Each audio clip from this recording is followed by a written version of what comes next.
Hey, thanks for joining me today for milestone episode 50 of Podcasting Your Brand. I'm your host, producer Jemmy, providing learning lessons for you to podcast your brand. And today, I'm going to share a podcasting 101 topic, content prep for your interviews.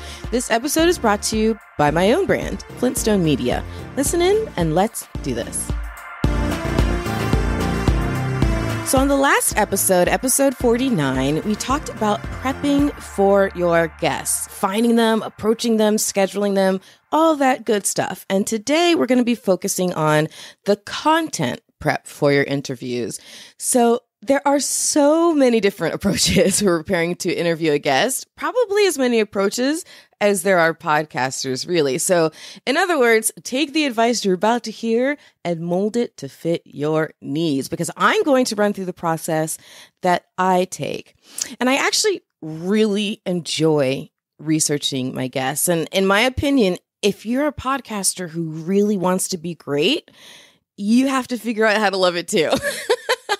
Even if that means that it's a love-hate relationship, right? You've got to want to do some research on your guests in order to have a great interview. Now, some podcasters like to send questions ahead of time, but that can mean two different things when you hear that advice or hear that someone does that. One of those things I sometimes do, and one of those things I never do. So the angle on this that I will sometimes take is to ask the guests ahead of time for some simple demographic and general informational questions like, what's your website? Can you provide your social media handles? That kind of thing. Because that information can give you that head start on your own research, pointing you in the right direction of the places they want you to look. But in my not so humble opinion, asking your guests to fill out an entire questionnaire with a ton of questions, especially ones that require a fleshed out answer with a paragraph or whatever, like, in my opinion, not so humble, it's a terrible approach. Don't do it. I don't do it. Okay, listen, I've been on the other side of those ridiculously long questionnaires when I'm approached to be a guest on a show. And I'll tell you exactly the thoughts without pulling any punches that I've had when filling those out. Thought number one, this was supposed to be an interview, not a job application. And thought number two, and speaking of jobs, why am I doing the host job? And truthfully, out of pure annoyance, most of those hosts never get me on. I don't bother. I will try to fill those out when it's a host I'm friendly with and whatnot. But sometimes, honestly, it never happens. And sometimes it's not because I have the reaction you just heard. Sometimes it's purely due to time constraints. Remember, people are busy. And over here on this side of the microphone, mama's busy. So your guests might be really busy too. And they just don't have time to fill out this long, lengthy questionnaire. And they're already setting aside time scheduling the interview with you. And now you want them to set aside more time to do homework ahead of it? Ugh. I'm being serious. And if it sounds callous, it's just honest. Why am I doing the work? Why is your guest doing the work that you as the host, who apparently is very interested in having them on as a guest, doesn't even want to do? It seems like you're sending the wrong message about how much you care about your show. And out of courtesy, the time or two that I have taken the 30 to 40 minutes to fill one of these things out, and then when I'm there for the actual interview, if I can tell that my answers are literally the only resource of information that you're going on, in the middle of the interview, I'm annoyed. Completely honest with you, I'm annoyed. I really feel like, why am I putting in more work than the host is for their show? They want me to do the work. They want me to put in the time, but they wouldn't. And it's their show. And an annoyed guest does not make the best interview. And I am not the only one you're going to be turning off like this if this is your approach. A few questions, good. A lengthy questionnaire with multiple pages where you have to flesh out paragraphs of answers, bad. Okay? If you don't care about your show, and it shows because you're not even doing the work, you're asking the guests to do it all for you and hand it to you on a silver platter. If you don't care about your show, neither will your guests. And honestly, neither will your listeners. Sorry, not sorry. All of that may have sounded harsh. It's probably the harshest you've heard me sound on this show, but it is completely true. Podcasting is fun, but it takes work to be successful. So take your show seriously and do some research yourself. But there are 2 questions that I definitely recommend you ask ahead of time. The first is whether there's anything that they definitely would hope you bring up in the conversation.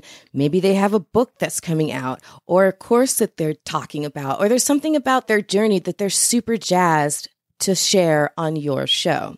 And the second question is the opposite question. Is there anything that they definitely would not want you to bring up in the conversation? As an example, and this is a client of mine, she's going through a divorce. So her name publicly is not really her name.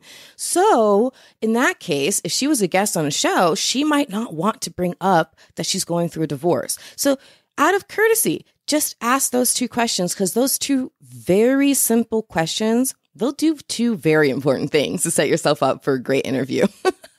Number 1, by asking what they do want to make sure that you cover, you're inviting them to feel comfortable in helping to share what they would like to share on the show.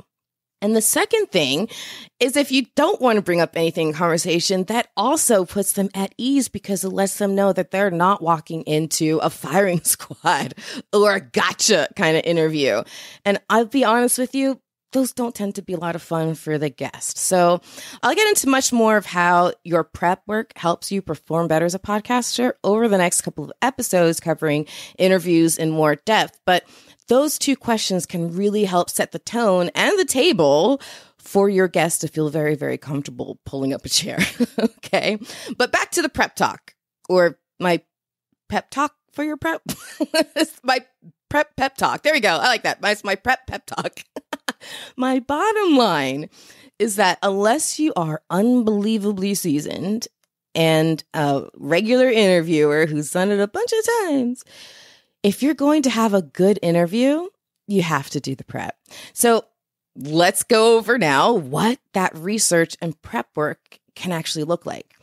So first, start with the low-hanging fruit. Their website, their social media channels, YouTube videos, that kind of stuff.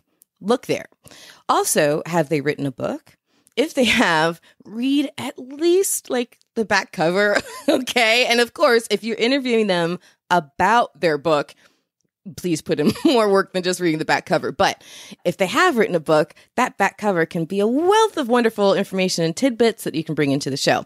Also, if they don't have their own YouTube or don't do TikTok or Reels on Instagram or whatever, try to track down a video of them.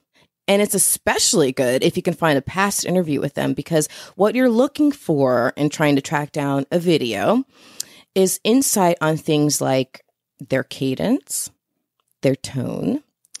And remember on the last episode, I mentioned that we're going to get into pre-show interviews. And of course, if you do a pre-show interview, you'll get to know their cadence and their tone. But if not, finding a video can be really, really helpful. Also, you want to know how the heck do they pronounce their name? Like, of course, you can always ask, right? But it looks really, really impressive if you found out for yourself because you sourced a video where they say their name. So if you can say it right yourself and you're accurate, a lot of tricky names out there. Oh my gosh, will you win over your guest? Like immediately. So that's step 1. Finding places to do the research, finding the resources. And while you're digging into their background and finding all this good info on them, you'll want to organize your questions and conversation points as you anticipate the conversation may flow as you go along. Now, again, what you anticipate may be the conversation flow shouldn't be locked in. Like, you don't want to be too rigid and lock yourself into a specific order for each of your questions. But organizing them in chunks can really help you know when you're in the midst of the interview where your eyeballs should be focusing on for those next couple of questions. And again, in the next couple episodes, we're going to go over how all of this prep translates into the actual craft of the interview. So I'll cover those ins and outs in the next couple episodes, but you do want to organize your questions and conversation points in order to give yourself a general pathway for the conversation. Organized where, producer Jemmy? I'm so glad you asked. Simply anywhere you want. It can be in a document or a notepad or whatever else is natural and easy and convenient for you. I tend to use either Google Docs, which is what I use for this show, and literally for every other show, I use another tool in the Google Suite arsenal called Sites. And it's a long, drawn-out process of why. It doesn't really matter, but I use that. But Google Docs can work just as great, or any other document that feels comfortable, natural, easy, and convenient for you. And if your show format is that which has your guest interviews following a particular predefined segment format, then put those areas of conversation in your document as your headers. Then, as you go along in your research, fill in those areas underneath each header with the questions that come up for you that apply. And as you read and find out more about your guest, place each question where it best fits. As an example of this, my most recent podcast, the Owl Podcast, examines how you develop your expertise. And the guest conversation is sectioned into 3 parts. The first part is all about them, their expertise, and their overall story. The second segment discusses how much the power of networking has helped propel them forward. And then the third section of the conversation with the guest, we chat about what they've learned from their mentors and how they are mentoring others. So the first thing I do when prepping for that show is I open up my production notes for the episode. It already has the areas of conversation noted as headers. And then as I go through the guest's website, their social media posts, etc., I'll take any question that I think of or topic that I want to bring up in the conversation, and I'll put it under one of those sections, whichever is the most appropriate place for it. That way I feel like I can focus in when I'm talking to the guest about part 1, and then do the same for part 2, and then do the same for part 3. And all I have to do is just scroll up and down the page. But when I first started podcasting 8 years ago, 2014, my first show, Curve the Cube, my interviews weren't super structured to this degree with particular areas of conversation in a set order. But as I researched my guests, areas of interest would start to formulate that I would want to cover. And then I would sort of see some patterns and groupings of questions that might fit. And then I come up with, okay, this is kind of all about their background. And next I also want to make sure there's a part of the conversation that talks about their time that they opened their first gallery or whatever it was. And so I created those customized sections for that show, but the rest of the process was the same. As I went through their information, I filled in more questions, and sometimes the order of those areas of conversation then fluctuated as I kind of fleshed it out even more. And that was a really great approach for me to take as a newbie. Again, not having a set structure ahead of time, but as I'm researching the guests, discovering different areas of conversation I wanted to tap into, and then grouping my questions and topic points into those areas. So I actually recommend that approach for anybody starting out as a new podcaster if you're unsure of how to put together a good flow to your interviews when first getting started, or if you're a podcaster trying to hone your skills. And sometimes another method of comfort for a newbie podcaster is to use a standard set of questions. Now, I don't recommend this for the long haul because it can get old quick, both for you and for your listeners. And you don't want to either A, become stale, or B, become bored, and then C, pod fade. So you don't want to do that. But having a set list of questions you ask every guest can be a very comfortable and simpler way to start as you're getting your feet wet into podcasting. But I don't recommend locking yourself into such a structure for too long. Let yourself, your show, and your audience evolve. But if you're more comfortable starting out than I was, because I had no idea what the heck I was doing, I still advise giving each conversation an anticipated flow. And to be clear, once again, that flow can and likely will change from guest to guest, depending on what works best for you, your guest, your listeners, and that conversation at the time that is actually happening. And there's two other things I want you to be looking for when doing your research. Well, no, actually, three things. So one thing I just thought of was red flags. Oh my gosh. It is never too late to kill an interview if you've discovered unwanted red flags about your guest, even if that happens after you've recorded, okay? Red flags could be anything in their background that you don't want to align yourself or your brand with. So if anything comes up while you're doing your research, do what's best for your show. Okay, so that's the thing I just thought of. But the other two things are super positive and can be very, very powerful if you can find them. One is anything in their background that is more of a unique point of interest, such as awards and industry accolades, or a fun detail about their childhood, or anything else like that. I'm laughing and a little smiling as I'm talking because I just thought of a really great example. Anything particularly interesting about their background is what you should take note of. So I'll share one of my favorite examples. This was years ago. I was interviewing a local reporter here. So she had the tables turned on her. I was interviewing a reporter.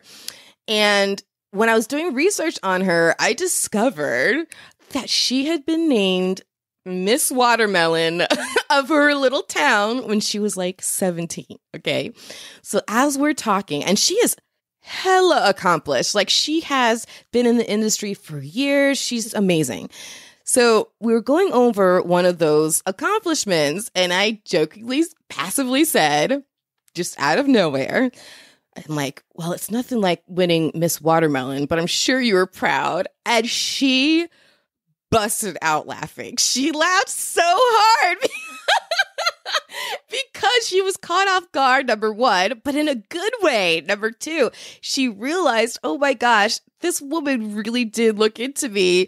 And also number three, I brought up a memory for her that was really endearing and positive. So that is a little quick glimpse into one of the episodes that's coming up on how to create really great interview moments. But I wanted to give you an example so you can know what I'm talking about in terms of what can really happen when you try to find a unique point of interest in their background. And the second thing that you want to find are points of relation between your guest and yourself.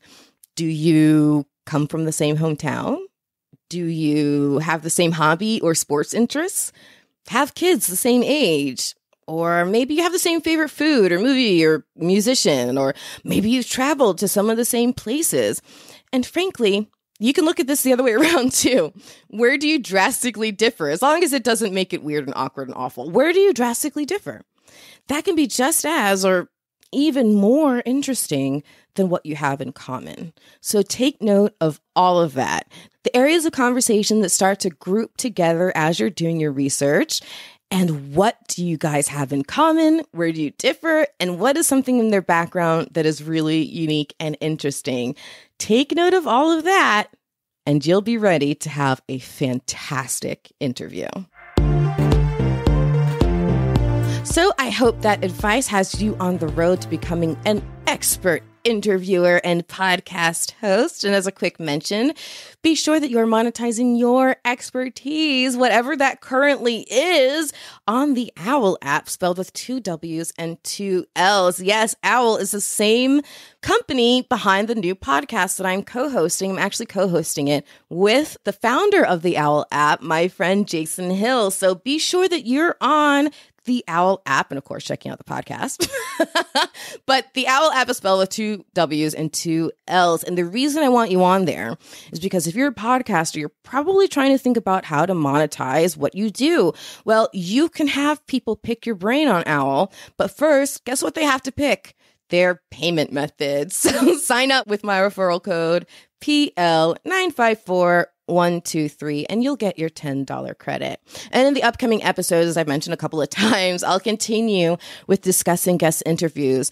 First, continuing the Podcasting 101 train in this category by covering conducting the interview, translating all of that prep work into a great interview. And I'll do that in the next episode, episode 51. And then we'll be leveling you up to Podcasting 102, taking a look at creating great interview moments, and that's on episode 52.